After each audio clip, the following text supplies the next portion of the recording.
So yun, good morning sa ating mga kamamay, no? So yun, panibagong araw, panibagong videos na naman tayo. So yun, for today's videos, ito, may nakita lang ako sa comment, no? So hindi ko naman papatulan to, pero gusto ko lang malaman ninyo na ang totoo kung bakit ay nakapag-comment siya ng scammer daw si kamamay.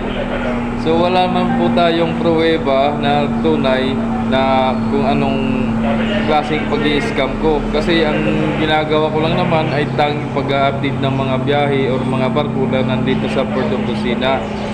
So alin po doon ang pang-i-scam, idol, no? So nakakatawa ka. So alam naman sa aking sarili, sa Panginoon, na wala po akong ginagawang masama. Ang akin lang ay makapag-update kayo ng biyahe, kung anong mga halimbawa ay saan ang biyahe, saan ang destinasyon, no? So wala rin sa akin yan kung anong mga pinagko-comment nyo dyan. So kung ano yung mga katanungan lang, halimbawa yung magtatanong sa pamasahe o sa kung anong mga barko nandito, so yun lang po ang sasagot ko. Pero kung yung ganong klaseng na nag-scam daw ako, so negative po, no? So wala po sa ating vocabulary, no? Wala po yan sa aking mabagay sa salubin na nag-i-scam ng tao. So masama po yun, no? So ngayon, mga barko nandito, yun lang po ipapakita ko sa inyo kung ano mga madadatnan ko doon sa operational barko. So yun lang po talaga, no? So kung mga ibang karagdagan, so wala na po yun. So nakakatawa lang talaga kasi umaga-umaga nakikita ko doon sa comment section, no? May nag-pop up sa aking YouTube studio na sa comment section na ganun nga. So yun, shoutout na lang sa iyo, idol, no? God bless. Ingat ka palagi at patuloy mo pa rin kung ano mo yung mga gawain mo, no? So God bless sa iyo. Shoutout pa. So yun, shoutout din sa mga viewers natin dyan, sa mga solid subscribers natin dyan, no? From Masbate, from Marinduque, from Romblon, no? Shoutout po sa inyong lahat, and isang magandang umaga po sa ating lahat, no? At nawa po ay okay lang po kayo, no? So alam niyo naman po na minsan na po ang makapag-update tulad ng isang araw, last update natin, no? Gawa po ng may nasikaso nga po ako doon sa pagligo ng aking asawa, kasi nga po ay unang ligo niya buhat nung pagpanganak. And then ngayon okay naman, at ngayon liligo uli ngayon, pero hindi na tulad nung pinaliguan ko na may morning na may mga halaman, may mga dahon-dahon, no, na nilaga ko, no? So yun, so tara, let's go. So yun, ito ang update tayo mga kamamay. So gusto ko lang po kayong i-update doon sa barko ni si Lorenzo, no? So yun, yan po ay matagal na dyan, gawa po ng naka-overhaul po ang makina, no?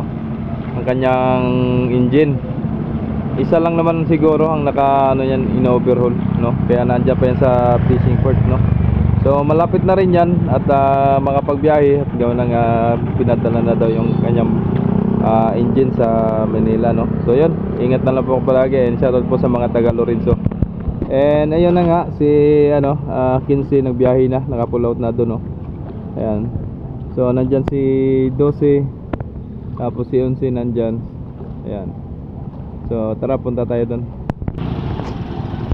Alright, so yun, ito si Timotea mga kamamay, no? Nasa Ram 7. So napakataas ng tubig ngayon, no? High tide. So kita nyo ng mga gutter ngayon mga kamamay, oh, inaayos na, oh. Ayan, oh. Bagong gawa, ayun, oh. Pati yung sa may bullard din, oh. Bago din. Yun, yung mga gutter din, oh, bago. Ayan, ginawa. Pero pag nagtaglakas yan, basag-basag na naman yan. Dali na naman ng mga ng barko. So yun, may arrival po mga idol, no, na kamamay dyan. Ayan si Beatrice, no, galing naman ng Marinduque yan. So nagpunta pala dito si kahapon, si Maria Matilde ba yun? At nagmagkiring ng wari ko.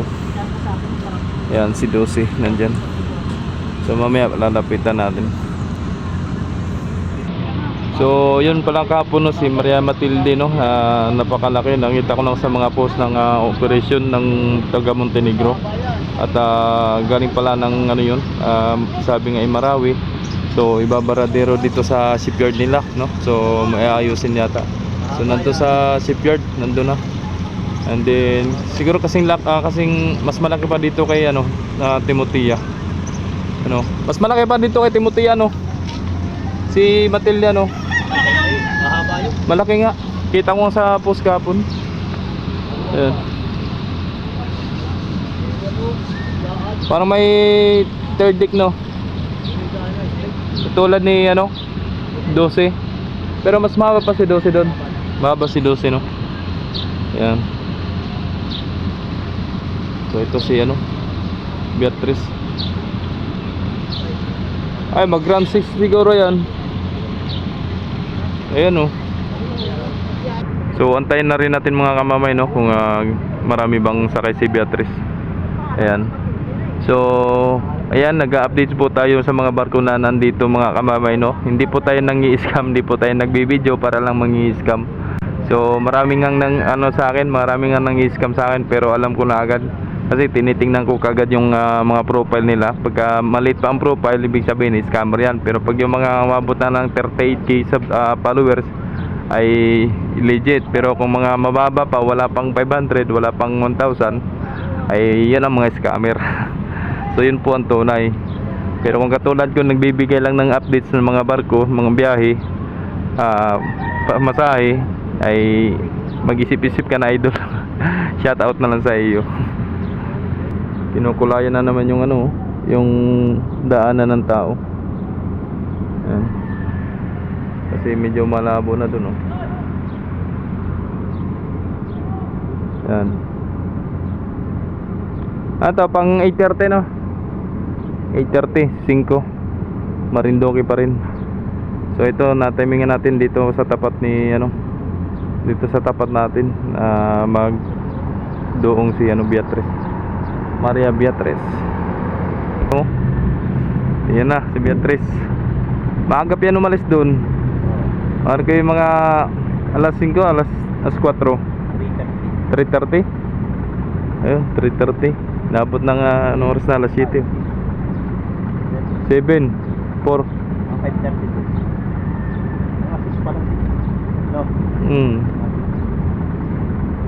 Alas 5. Alas 5 umalis yan doon. Mauulo pa. Mauulo pa sa giyan niya.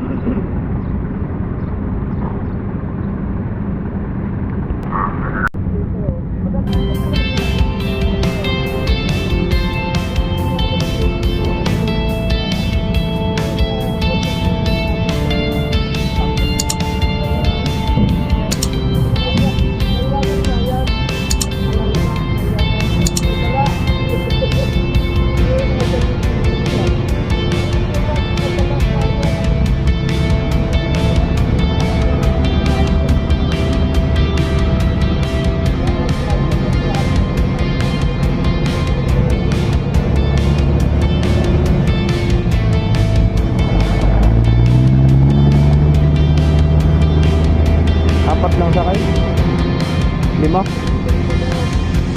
Walang pasahero mga kamamay, puro ano lang, sakyan lang, 5 sakyan. So yun, tara, go, sana tayo dun. So ayan si 12 mga kamamay no. So mamaya ang biyahe ng Pamasbate yan mga kamamay no, alas 2 ng hapon. So sa mga nagtatanong kung magkano pamasahe Pamasbate, 1k per head po no. Yan ang mga pamasahe yan papunta Pamasbate, yan ilalagay natin dyan sa harap para makikita nyo mga kamamay sa mga nagtatanong dyan sa pamasahe ng Pamasbate. Alright, maraming salamat sa mga hindi pa po nakapag-subscribe sa aking YouTube channel, Jomar Official Vlogs. Please like and share and subscribe. Huwag nyo po kalimutan i-click yung notification bells para lagi pong update sa mga videos natin. Maraming salamat and God bless. Ingat po kayo palagi. Alright.